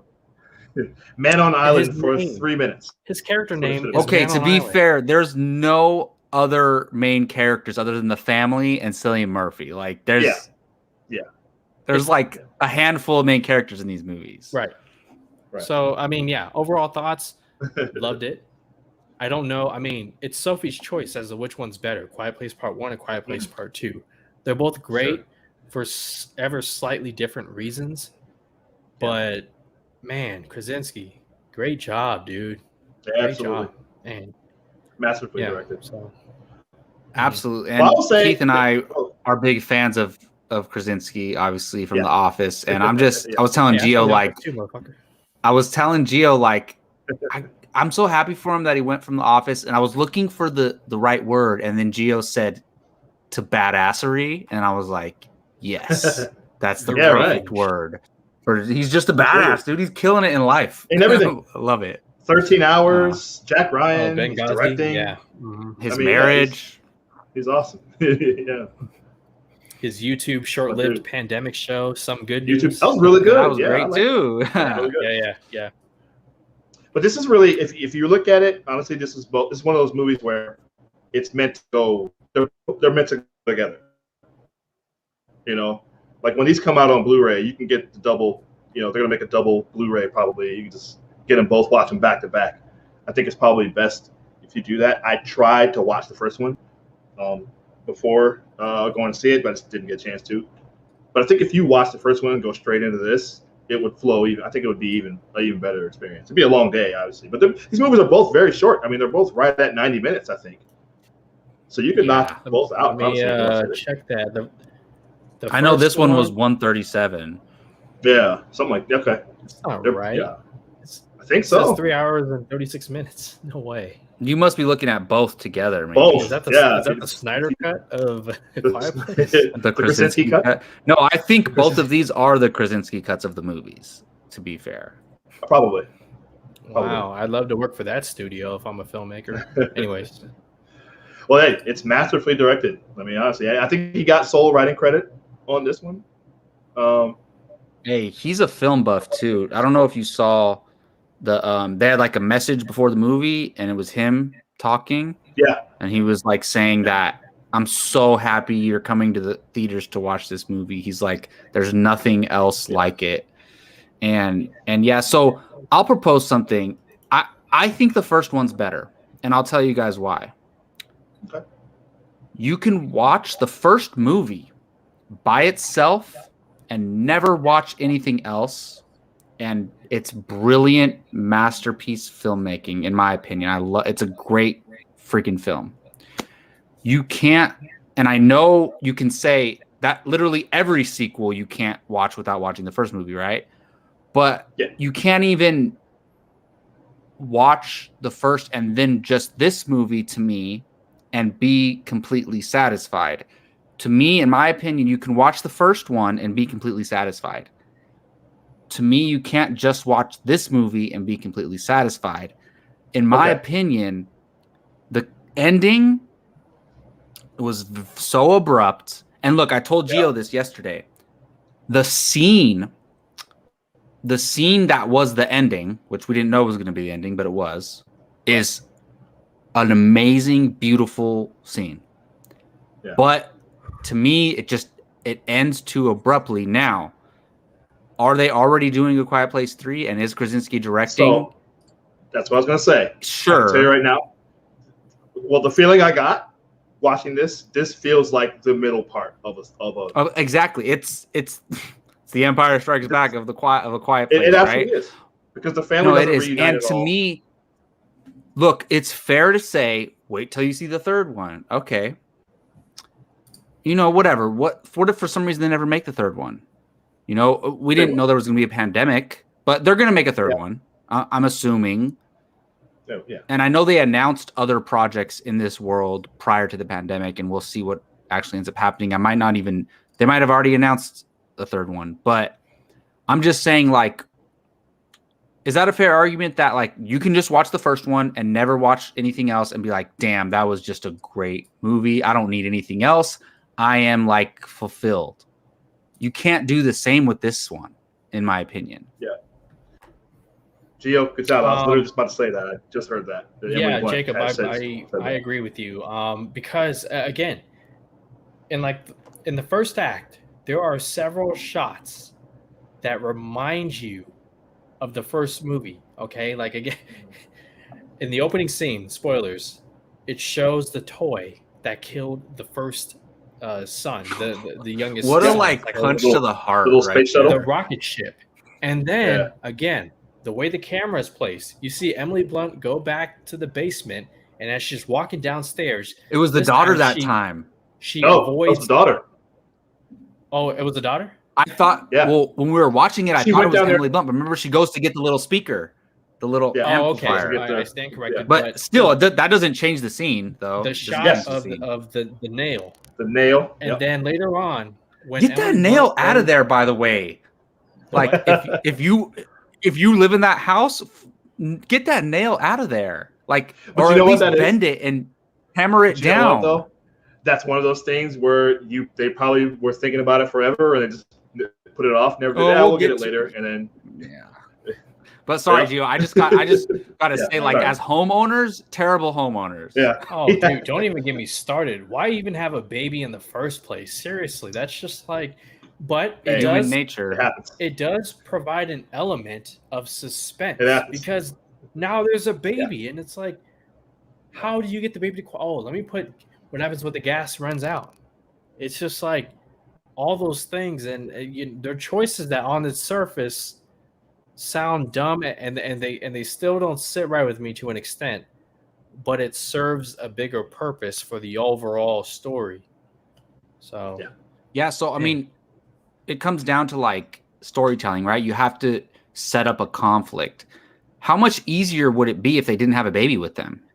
I'm not saying, obviously, the situation sucks, but it'll be a lot easier if they didn't have a baby with them. And then the son Yeah. gets caught in a bear trap. And it's like they just keep That getting was brutal. nailed oh after my god, one thing That was after brutal. another. and to your His point, perform- Jacob. like his- okay. Oh, when he screams. Yeah. Yeah. Oh God. Yeah, but to your point, Jacob, yeah, I mean, without the baby, we don't get that incredible where she's in the bathtub and the blood's leaking Mhm. out and the fucking monsters crawling up slowly. But back to this movie, I was talking with Jacob about it. I like the choice that, and this goes back to the technical aspects of filmmaking. The way Krasinski puts us in the shoes of the daughter who is deaf by cutting out the audio, Mhm. so that Yes. way we're only singing and we're subconsciously saying to ourselves, or like, shh, shh, shh, nobody make a noise. However, I felt it was a little bit inconsistent because there was a couple jump scares where, okay, like, she wouldn't have heard that, but the movie played it anyway. It's like, well, pick one. You know, is this sequence going to be entirely? Well, they switch off, you know? Yeah, in her shoes, or is it not? It's a nitpick. I'll say it's a Well, I think nitpick it's- for me. I think it's a thing where it's something she sees it or she's about to see it, and that's when the sound comes back. You know, like Sure. that's kind of what I think they did from memory, because I did kind of note that too. Like, Well, trying to and figure out when tying they're gonna- into that, like, I think when I saw the first movie, it was prior to me taking sign language classes. And then I took ASL 1 and ASL 2. And I learned, Cool. first of all, I learned a lot about the deaf community, and I learned a little bit of sign. And so watching this, I'm like, oh my God. First of all, I think the actress who plays the daughter is really deaf, if I'm she's not really mistaken. deaf. Yeah. So, Wow. and first of all, the deaf community is like a very like flourishing community. It's like it's a thing. And it's so to me, it's like if this was in this world, the deaf community, if you like knowing sign language is such a huge advantage because you kind of like it's the only way to communicate really. Like you can whisper and stuff, but like just knowing sign language. And Gio and I talked about this. The beginning of the movie, first of all, it's nice to see Krasinski again, but they made a point to show like he says, how do you say dive in sign? And he goes like this, and then it comes back later on in the movie. We knew that was going to pay which off. was so cool because it's like it all has a purpose and it all ties in together, and Yes. that's the kind of stuff that I love in this movie. Yes. In this I I franchise. agree. That's the brilliance of it is plants and payoffs. You know, this movie Mhm. does it very well. A lot of movies, it's hard to do, you know, but a lot of movies think they do it, but they don't really. Even some movies that we love, but this one does it brilliantly, where they plant stuff early on, that comes back later. The thing with the towel going over that latch in the furnace.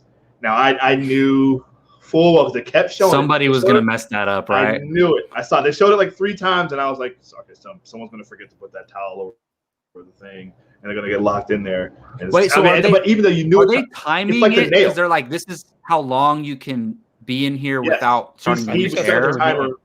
Yes, and it sets the towel so that he can open it and get some oxygen.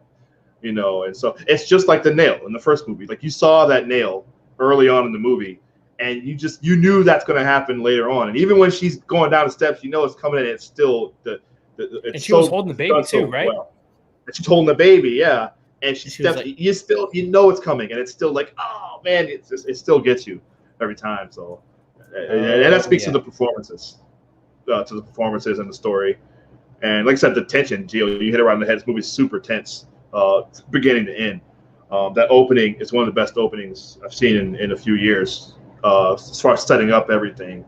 Not so much, if you remember in the first one, they had the whiteboard, the exposition whiteboard that's kind of showing what we kind of know about these creatures.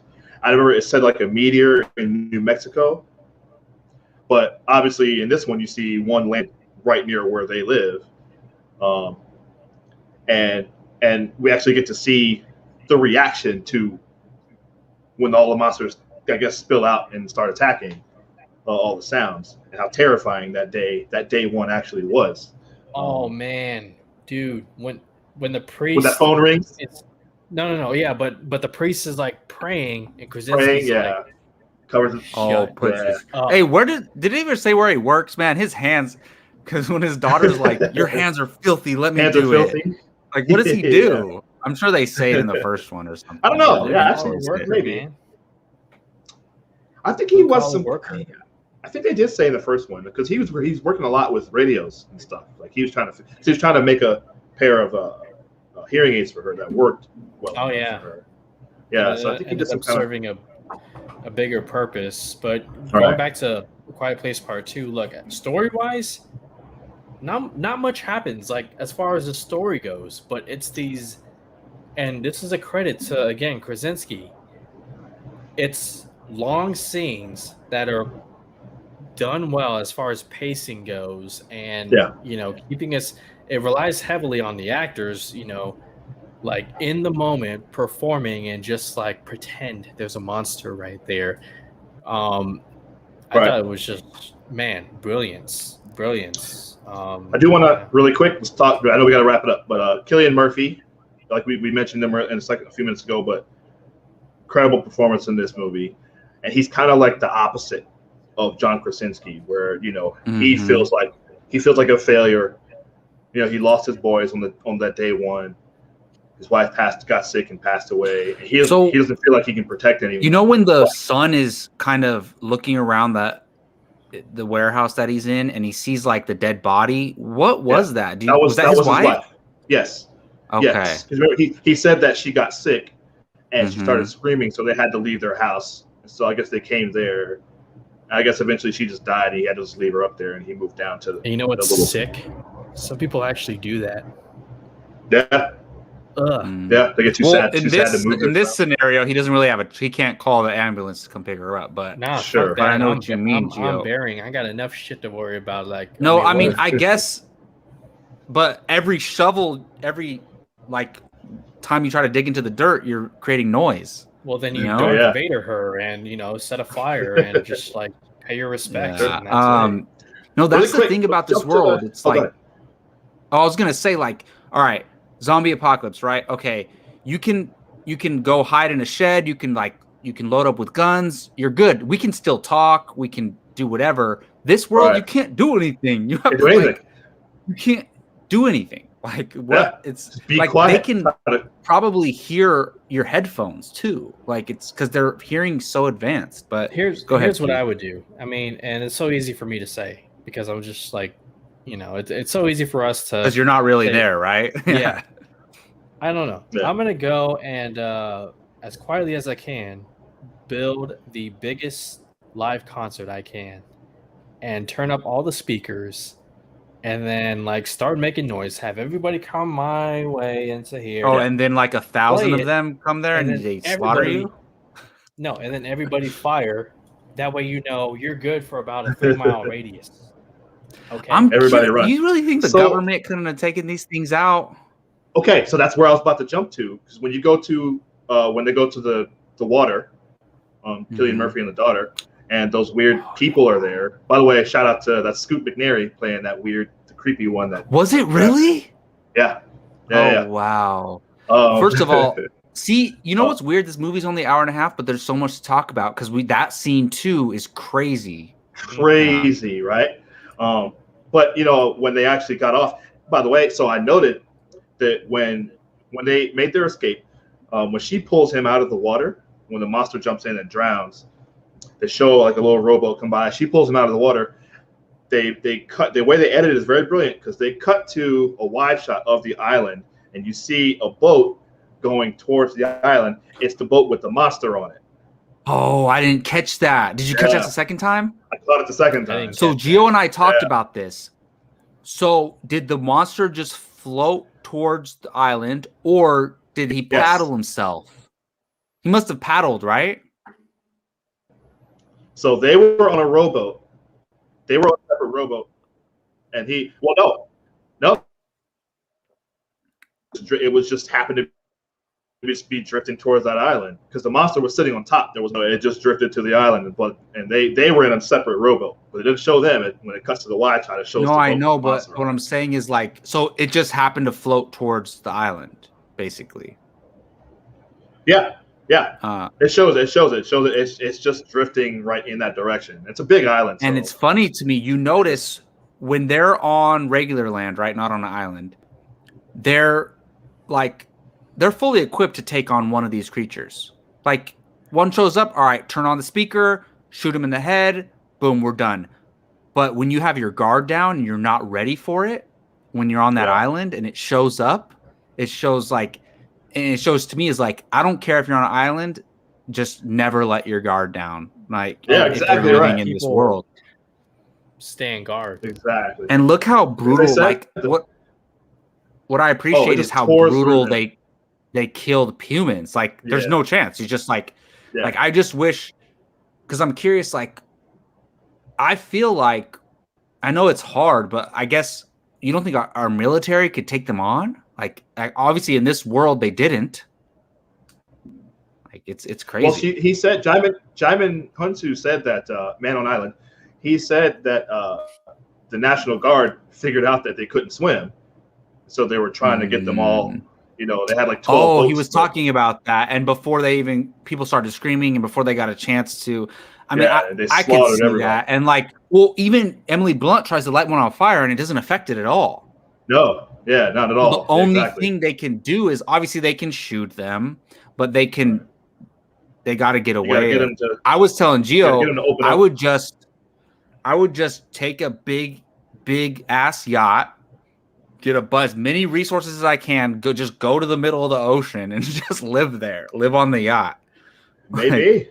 I mean, Hawaii's probably totally safe. Use a little speedboat to go back and get resources, you know? Yeah. Yeah, but But Gio, what were we gonna say? No, I just moved to somewhere where it rains a lot. So no, but the island's a great idea if like there's an island that they can't get to, you know? Right. So any last thoughts, you guys? Like any last points you wanted to make? Any scenes you guys want to talk about? I'll just say that look, I'm sign me up for a third one. Oh yeah. But hell yeah. I think in the third one they really have to expand it because I don't know how much longer I can stay interested in just this small group. Like I got it. Family. What if they do the third one similar to this one, but they wrap up the story with this family? And then whatever they do after that is like building on this world, like whether it's a prequel or a spin-off. Sequel, yeah, whatever, you know?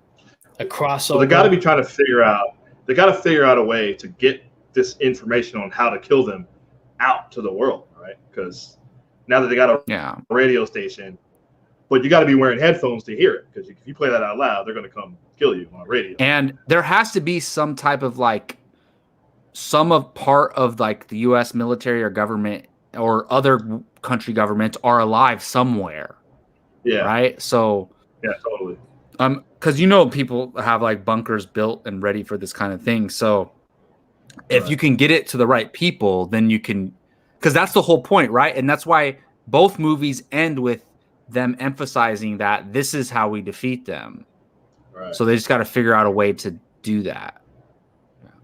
Yeah, this one was definitely an ending where it felt like a passing of the torch, where the third one, the kids are going to be like really stepping up, and whether that means Emily Blunt takes a backseat again, I mean, that's fine. I'm at this point, I'm invested into all the characters as a family, and I would throw Cillian Murphy into that family because he was an old friend and now a trusted ally.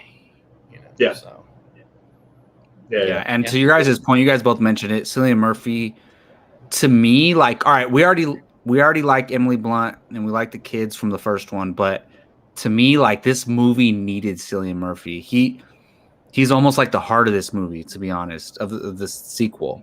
And I love that he's still there. Like, I thought they were gonna kill him, and I was like, that's kind of just like what you already did in the first one. Like the lead adult male dies. I'm glad they didn't. I'm glad they didn't. Yeah, exactly right. But after talking to you guys, because like I really enjoyed it. But like seeing Keith's excitement and then hearing more of Gio's thoughts, it like makes me appreciate the movie more. I still think that, like, in my opinion, and I know this is tough and there's a lot of arguments against it, but in my opinion, every movie should end to where, like, if this was the last one you see, and I know, look, Infinity War doesn't work with this argument, but if this is the last one you see, it should be a fulfilling ending, in my opinion. And to me, it's like, what? It just ends out of nowhere? Like, what? Oh, I disagree. That's my main frustration.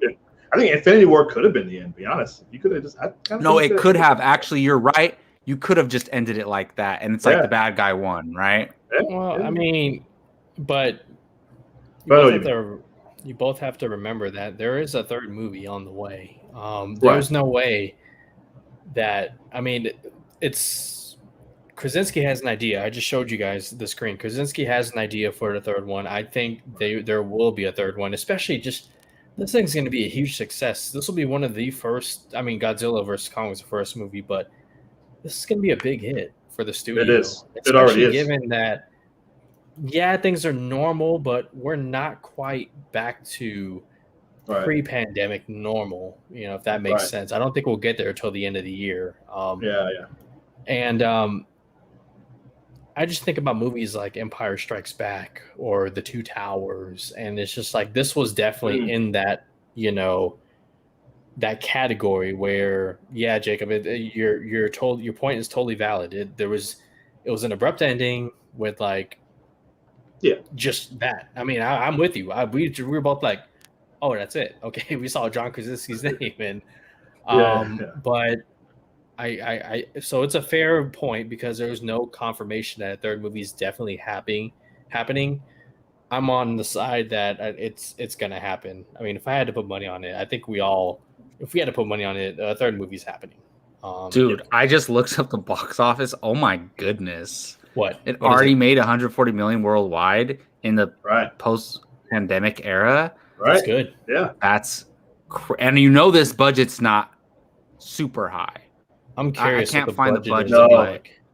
They used to show the budget on Box Office Mojo, like right next to the results. But anyways, 60 million. Yeah. So see, it's already profitable. It's already profitable, which good for you guys. All right, last thoughts, and we'll get out of here, guys. I already said mine. Go ahead, Keith. Hey, well, completely agree. Yeah, like you said, Gio's exactly right. Sign me up for a third one as soon as it's out. I'm right there, man. Brilliantly done. John Krasinski is a star on both sides of the camera. Absolutely, yeah, man.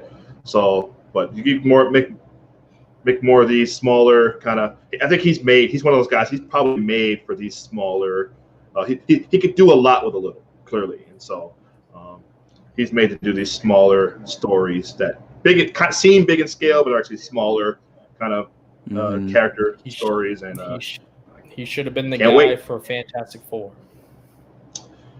Hey, it doesn't seem. Listen, they're apparently Emily Blunt's tired of those questions, so I don't know if it's going to happen. Yeah, we talked Yeah, about it, but I don't know. I don't know about John. Watch No Way Home blow our minds, and then I'll be like, yeah, John Watts for Fantastic Four. But right No, now, I agree with you, Gio. I would rather look. I have no problem with John Watts, but I'm saying I would rather somebody fresh come in and take on Fantastic Four, like somebody not in the MCU already. But anyways, that's a discussion for another time. I really enjoyed A Quiet Place too. I just think the only thing separating the first and the second to me is the endings. And like I said, the ending of the second one is amazing, but it's like, what? It just ends so abruptly to me. It's like it's not a complete story, I think, is the only thing to me. But we'll see when the third one comes out. I guess you could have said the same thing about Empire Strikes Back. You could say the same thing about Infinity War. So totally fine. That's going to do it for this episode of Apocaflix Now. Thank you, everybody, for joining us. Gio, you want to say your goodbyes real quick and plug anything you got going on? Yeah, you guys can find me on Twitter at Grey Goose Jedi. I also have a separate YouTube channel called Fandom United. I do a live stream every Sunday evening, a great way to end the weekend. So stop by there on my channel and hear us talk movies, TV shows, what we saw, what we're looking forward to. Fandom United, look it up on YouTube under Gio Ramos, and you will find me there. Awesome. Keith, where can they find you online, man? You got anything else going on?